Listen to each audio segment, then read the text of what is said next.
कल वाणी सुनी, अवसर आया, अवसर आया, मिटा दे निरर्थक संस्कार और चमक उठे कंचन सी काया। एक तो हमें मानुष तन मिला, ऊपर से हमें सत्संग मिला, इससे सुनहरा अवसर और क्या मिलेगा हमें।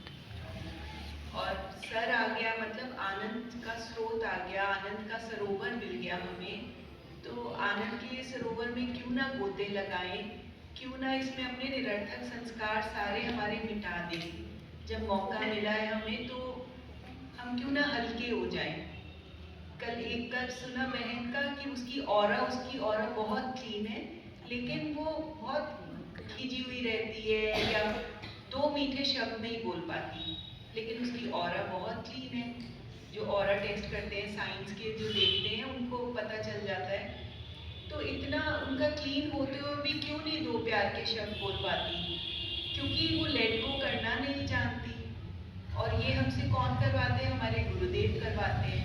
कितना इजी बना देते हैं हम, क्या क्या चीजें निरर्थक जो पकड़ कर बैठे थे, हम निरर्थक बातें, निरर्थक संस्कार, कैसे हम हल्के हो जाते हैं। और गुरुदेव भी वो कृपा करते हैं जो हमें प्रेम रस, एक और हमें प्रेम रस से भरते जाते हैं और सारा जितना भी अंदर भरा हुआ कादा कीचड़ है वो निकाल के कमल सा फूल खिला देते हैं, जीवन सुंदर जीवन दे देते हैं। तो धन्यवाद हमारे कि जो हमें गुरुदेव का द्वार मिला, अभी वार्षिक उत्सव मनाया और साथ साथ गुरुदेव का जन्मदिन। तो वार्षिक उत्सव वो सदन में आकर बैठे और अब अपने हृदय में बिठाने का समय कि जन्मदिन उनका आया लेकिन हमारा जन्म संवर जाए। अगर हम उनको अपने अंदर हृदय में विराज लें और फिर कंचन सी काया जगमगा चमक उठे, तो हमारा जीवन वैसे ही चमका दिया गुरुदेव ने, कितनी कृपा बरसा दी और कर्तापन का भाव निकाल दिया। जब वो जीवन में आ गए तो हर पल लगता है कि हल्के फुल्के रहें, फूल की तरह रहें। संस्कारों को जो पिछले जन्मों के हैं या कुछ भी बातें हम क्यों अपने अंदर भरें, हल्के फुल्के हो जाएं और कर्तापन के भाव से हट जाएं। जब वो हमारे जीवन में है फिर हमें किस चीज़ की चिंता। सारी बातें ऐसे लगता है कि बस एक बच्चे की तरह, अबोध बालक की तरह, जब उनका संग मिल गया, गोद मिल गई उनकी, तो बस उसी में मोद बनाते रहें और हमेशा हंसते रहें, जिससे कि एक गुरुदेव कहते हैं ना, तुम्हारी प्रसन्नता में ही मेरी प्रशंसा है। अगर एक अबोध बालक बन के अगर हम प्रसन्न रह जाएंगे तो गुरुदेव को इससे बड़ा उपहार तो चाहिए ही नहीं। एक माँ कैसे चाहती है अपने बच्चे को कि वो हंसता रहे, खुश रहे।